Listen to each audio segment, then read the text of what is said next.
Advanced AI tools, such as those that create deepfakes, as I just mentioned, or other types of manipulated media, can produce content that closely mimics real human behavior. دعت وزارة التجارة الأمريكية الجهات الفاعلة في قطاع الذكاء الصناعي إلى تقديم مساهمات لإدارة بايدن من أجل إعداد تصور بشأن تشريعات خاصة بالذكاء الصناعي مثل تطبيق تشات جي بي تي وغيره.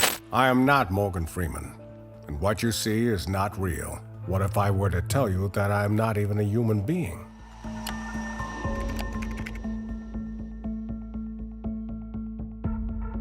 So many aspects we should highlight. First of all is disinformation at scale. AI enables the rapid production and distribution of disinformation. Tools like generative AI, we've all heard about it, can create fake news articles, websites, and even social media contents. And we have been witnessing that for a while, specifically on Instagram. And this makes it easier to deceive voters by exploiting their political, religious, or racial identities, thereby swaying public opinion and influencing elections outcomes.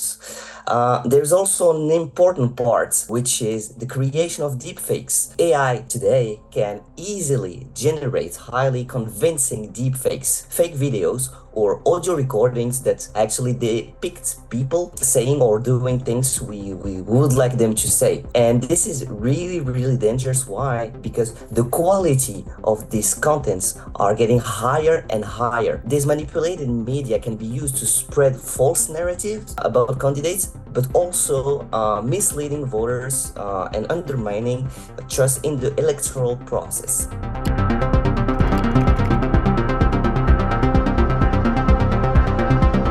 Artificial intelligence in general can do a lot of things. It can also be used actually to suppress voter turnout by generating and spreading false information about voting procedures, such as incorrect polling locations, dates, and so on. And people do not talk about this specific aspect, but many votes are not taken into account because of that. For instance, AI-generated robocalls could use cloned voices or even trusted figures to mislead votes on internet, but also through a phone call. And this is very, very alarming. So in my point of view, these three aspects are the most important thing, but we could also talk about the prevalence of AI-generated content that can contribute to a broader erosion of trust in all election-related information.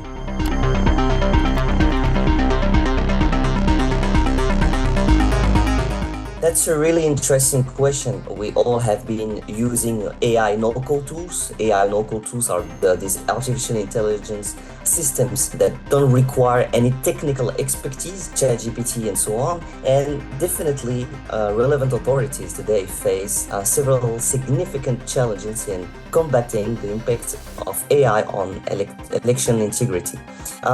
One of the primary obstacles is the detection of AI-generated content.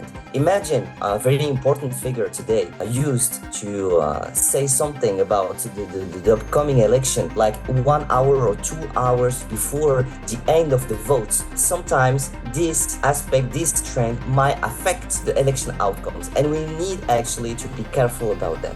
Advanced AI tools, such as those that create deepfakes, as I just mentioned, or other types of manipulated media, can produce content that closely mimics real human behavior. That's why, in my point of view, we should embrace a partnership between the public sector and the private sector in order to better detect and identify these obstacles. But when voters in general, when citizens struggle to distinguish accurate from manipulated content, they may begin to doubt the credibility of democracy, of voting in general.